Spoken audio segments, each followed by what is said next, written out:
मतलब वो फूड भी इस हिसाब से सूटेबल होना चाहिए, ऐसा नहीं कि हमने दूध के अंदर डाल दिया नमक तो फिर तो प्रॉब्लम हो जाएगी।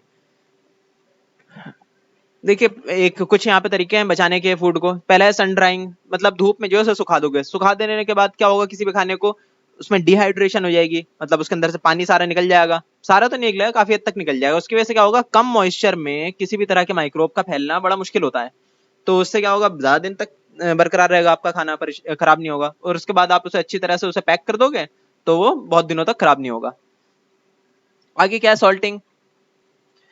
अब सॉल्ट सॉल्ट से क्या होता है कि आपने किसी भी चीज के ऊपर रखा, अक्सर इसे यूज किया जाता है फिश वगैरह के ऊपर, है ना, या फिर मीट वगैरह के ऊपर, उस पर सॉल्ट लगा दो आप तो खराब नहीं होगा जल्दी। क्यों? क्योंकि उसका पीएच लेवल इस तरीके का हो जाएगा कि कोई भी माइक्रोब उसमें पनप नहीं पाएगा। ठीक है, पीएच लेवल होता है कि उसका एसिडिक या बेसिक लेवल कितना है, मतलब उसमें जैसे हमारी बॉडी का भी एक पीएच लेवल बरकरार है, अगर उससे ज्यादा होगा या कम होगा ना हमारा पीएच लेवल, तो हम जो सर्वाइव नहीं कर पाएंगे। वैसे ही जो है माइक्रोब्स को भी एक खास तरह का पीएच लेवल चाहिए होता है, उसके अल्टर अगर कोई चीज होगी तो फिर वो उसमें सर्वाइव ही नहीं कर पाएंगे। तो ये अल्टरेशन कर देता है आपका ये सॉल्ट। नेक्स्ट क्या है, रेफ्रिजरेशन। रेफ्रिजरेशन क्या मतलब, उस चीज को आप जो है बिल्कुल ठंडा कर दो। और आपने पहले भी पढ़ा था क्या चीज के, बहुत सबसे सूटेबल चीज होती है किसी भी माइक्रोब के लिए उसका वार्म रहना। कोल्ड रहने के बाद वो प्रोसेस नहीं हो पाता, सुपर हॉट होने के बाद भी नहीं हो पाता, तो उसके लिए उसे रहना पड़ता है थोड़ा सा वार्म। तो आप इसे कोल्ड कर दो, कोल्ड स्टोरेज में डाल दो या फिर फ्रीजर में डाल दो, तो चीज खराब नहीं होगी जल्दी। शुगरिंग। अब देखिए, शुगर की लेयर चढ़ा देना है उस पे। सबसे पहले बोलते हैं कि आप उसको पहले सन में ड्राई कर लो और उसके बाद जो है शुगर की उस पर एक कोटिंग चढ़ा दो। शुगर के मतलब ऐसा कि शुगर का पानी हो वो, है ना, मिक्स हुआ हुआ थोड़ा सा, ताकि एक कोटिंग जो है उसके ऊपर चढ़ जाए शुगर की। अब जो है उस कोट को कोई चीज पार नहीं कर पाएगी, तो एक तरह की वो पैकेजिंग हो गई आपकी। आगे क्या है, अब देखिए नेक्स्ट क्या है, केमिकल प्रिजर्वेशन। कुछ तरह के केमिकल का भी यूज किया जा सकता है जिसकी वजह से जो है माइक्रोब्स की ग्रोथ खत्म हो जाए। जैसे कि कौन कौन से हैं आपके, फ्रूट प्रिजर्वेटिव्स। आपने सुना होगा फूड प्रिजर्वेटिव्स, हर तरह के सब्सटेंस, हर तरह की खाने की चीजों में आता है आजकल तो फूड प्रिजर्वेटिव्स। आप पढ़ेंगे ना उसके पीछे कंटेंट में तो लिखा होगा use use of food preservatives. तो देखिए क्या क्या है,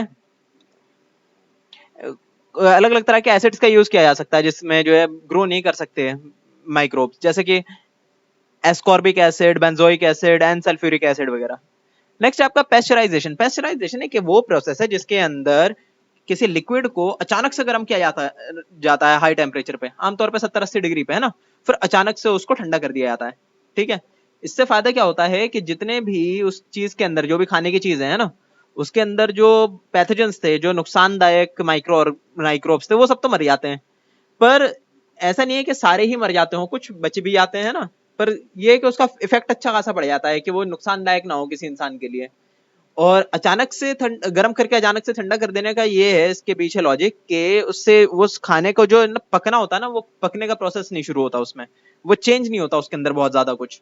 जैसा कि दूध के अंदर हम देखते हैं, दूध पेस्चराइज्ड होता है। पेस्चराइज्ड मतलब जो बाहर से आता है हमारा अमूल वगैरह का, तो वो क्या होता है, पेस्चराइजेशन प्रोसेस उसमें करी गई होती है। मतलब कि उसे 70 डिग्री सेल्सियस पे उसे अचानक से गर्म करते हैं फिर ठंडा भी कर देते हैं। उससे क्या होता है, दूध उबलता तो नहीं, मतलब कि वो पूरी तरह से चेंज तो नहीं होता उसके अंदर का जो भी होता है, पकता तो नहीं है वो चीज, पर उसके अंदर के हार्मफुल बैक्टीरिया और जो भी थे माइक्रोब्स वो सब मर जाते हैं। आगे क्या है, स्टोरेज एंड पैकिंग। कहते हैं कि उसको अच्छी तरीके से आप ना स्टोर कर दीजिए और पैक कर दिए, ताकि जो है बाहर से अनहाइजीनिक चीज का अंदर आना रुक जाए, बस आपकी चीज अच्छे से रहेगी काफी दिनों तक। नेक्स्ट है आपकी नाइट्रोजन साइकिल। नाइट्रोजन साइकिल क्या होती है, अब देखिए नाइट्रोजन साइकिल को समझना बहुत बहुत ज्यादा जरूरी है।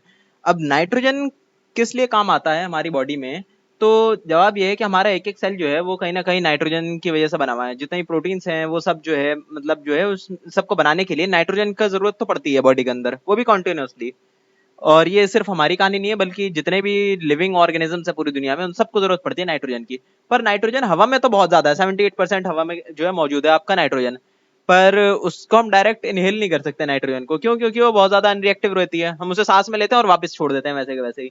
तो नाइट्रोजन हम डायरेक्ट ऐसे नहीं ले सकते। दूसरा तरीका है नाइट्रोजन को लेने का, क्या है, इसके 4 तरीके हैं।